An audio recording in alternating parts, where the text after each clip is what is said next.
Welcome from yesterday's win against Leicester City. Very composed win. Not great as we wanted to play because we are really outpassed and outpossessed by Leicester. But obviously, one positive I've been seeing in every game I've been playing is all about United going and really seeing some patterns developing in the for you. Meaning that I think with time, just 1 month of the job, that is Erik ten Hag. I think with time, come to 3 months, as I told you, that when you reach 10 games, you'll see those patterns growing and growing and growing and being consistent. So I really believe that those patterns are really going to come in through and really be more consistent in here onto United Matters channel. Thank you guys for watching in.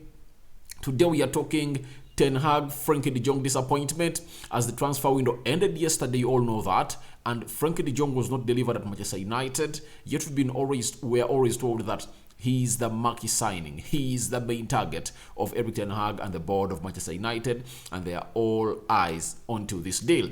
Then we are talking James Garner, how the United board has continued to show itself they are really incompetent as far as this job is concerned. They are not good at doing their job. And then we're going to talk about Malacia and Eriksen registering some good stats in here for Manchester United. So Rokan David is my name. We are back to normal. Transfer is done. Thank you everyone who was part of us. It has been really an incredible window because you guys have shown me love, and I know you're going to reciprocate it back. As we speak right now, we are left with 200 subscribers to hit 8,000 subscribers. I know we are really going to hit 10,000 subscribers before the end of this month, and we are left with just 29 days to go. So I know you guys, you are going to the lower right bottom corner, smash the subscription button for smashing the notification bell.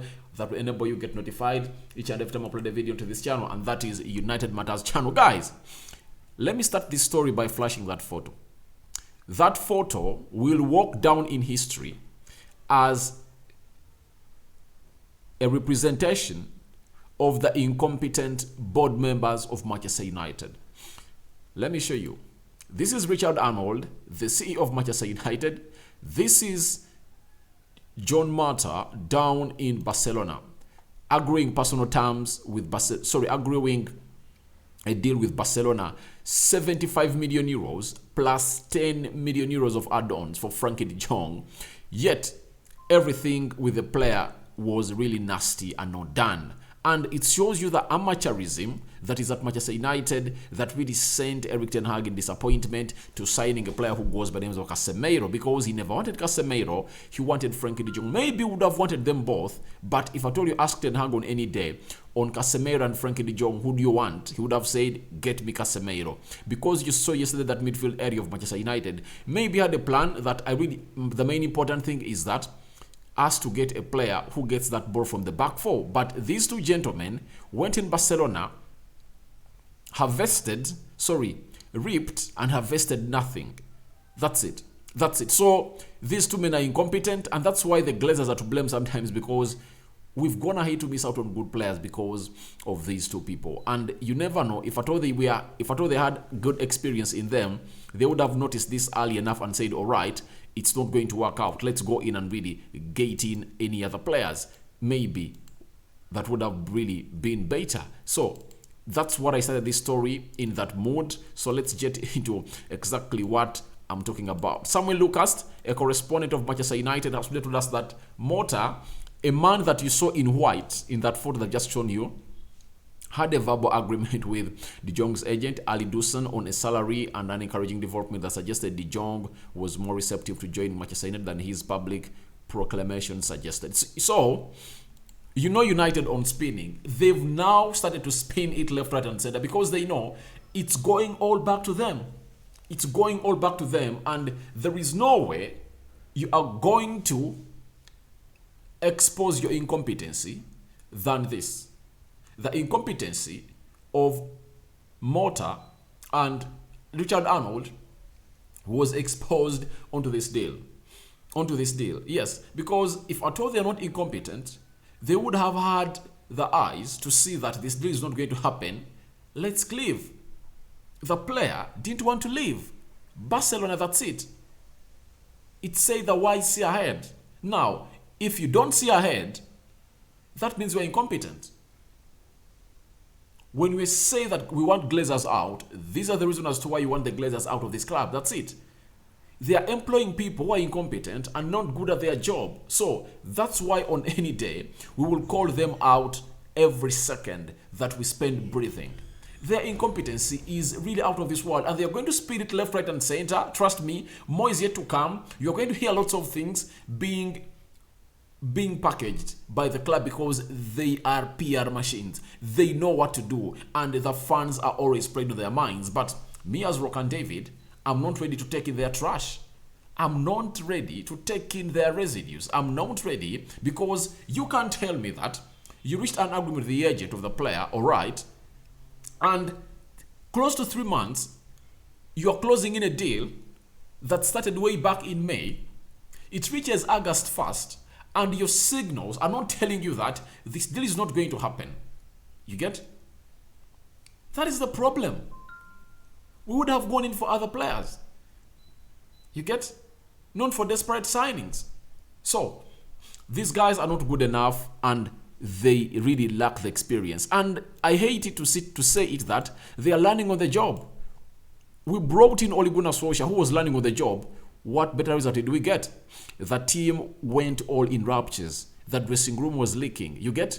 So, a club like Manchester United doesn't need a person or an employee who is learning on the job like Joe Mata and Richard Arnold. They are learning on the job. Which football club have they ever run? If at all they were the deputies and there was a superior at the helm and they are learning at him for the last years they've been here, I would have said all right, because Richard Arnold was in the same boat with Ed Woodward, and Ed Woodward did nothing positive for this club. You get? He did nothing. And what did he learn? Means he learned nothing, because he was learning from a person who wanted to take United to the Super League, and obviously it backfired. He wanted to destroy the history of his club because the history of Manchester United relies so much on the Busby babes. You get? There is the Champions League 1999 treble, the late winner. That's what a club is all about. So these guys are incompetent. They are incompetent. Now, Samuel Lucas again told us that De Jong's wage deferral was the insurmountable stumbling block, and Mota privately described Barcelona's behavior as disgraceful. So, to me, I believe the moment Frenkie De Jong took plane with Barcelona in USA, that was a signal that the player was not going to come to Manchester United. Why did we kneel at Barcelona? Why did we really go on to Barcelona? Because Barcelona totally threw us in the mud and really stepped on us. These people don't know the pride of Manchester United. I don't believe that David Gill would have gone in to really pen in like that. I don't believe he would. Why would he? Why would he? Why would he give in like that?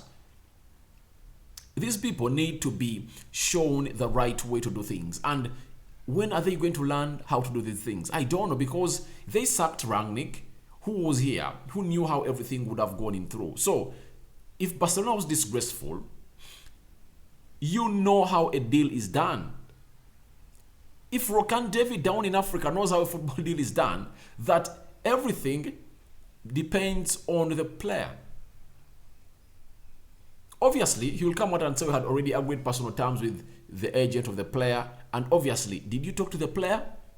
This is why I like Edu of Arsenal. He came out and said that before he really approaches the club, he first talks to the agent, he then talks to the player, then he approaches the club. That's it. That's how business is supposed to be done. You can't go in for a player that you've not even talked to. That's out. That's out. They are incompetent. They are incompetent. I repeat it. They are not. They are incompetent, and a club like United doesn't welcome the incompetency of these people.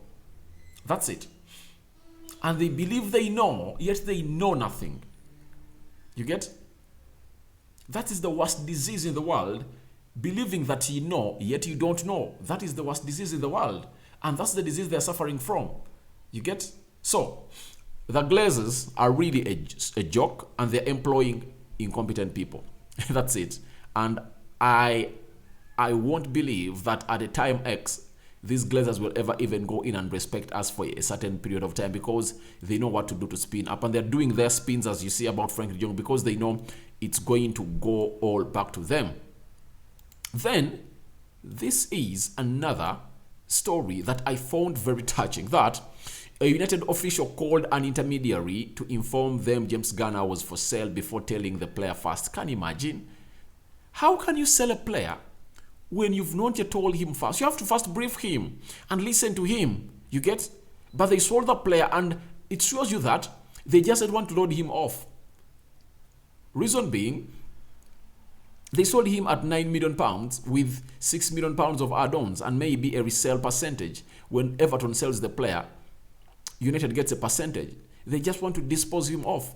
And he has been treated very badly than any of these players in the academy. Look at players like Angel Gomez. United wanted to give him even another contract. But James Garner, who proved himself at Nottingham Forest and played very well against Arsenal and Liverpool in the Carabao Cup games, against decent midfield area, midfield against decent midfields, he was really thrown under the bus. He was Premier League ready, according to me. United just needed to go in and really loan him like to Everton. Then he plays like 2 seasons. Then you get him back on track. So this is incompetence again. You had to first talk to this player, James Garner. He's grown at Manchester United. He's been in the academy. You've groomed him. Then why do you just dispose him off like that? Guys, this club, the way it's run, it's really bad. It's really bad. The way we are ran is really bad, and very, very, very, very bad, according to what things are really being put outside there onto the Manchester United in there for you club. It's really ran badly. It's really run badly. Now, about the 5 games we've really played, won 3 and lost 2, obviously, keeping 2 clean sheets and really winning 3 consecutively. We've been told by the United Arena that Christian Eriksen has averaged more distance covered per 90 than any other United player this season, covering a total of 10.69 kilometers per average. That is a player who goes by names of Christian Eriksen. Oh my God. You know, this is really challenging, that a player who is in his early 30s, and obviously he suffered from cardiac arrest, comes in and puts in a performance like this. Yet players who are really younger than him cannot run like him. This is a disgrace. It's a disgrace. Players should be running more than Eriksen. They should be covering more distance than him. But he's old. Like the team that played yesterday, the only player that really had more years than him was David De Gea. Diego Dello is like 24. Malacia is 23. Varane is 29. Martinez is 26. Scott McTominay is 25, 26. Bruno, 27. Sancho, 22, 23. Rashford, 24, 25. Who else played? Elanga is 20. So, a player that is 30 runs more distance than any of these players. Is it because that he's used to this and these players are just trying to adapt to this? But they need to up their game on this. We need to see them get better and better and better as far as covering distance is concerned. So that is Eriksen, who really put up a very good performance, and the manager is in love with him.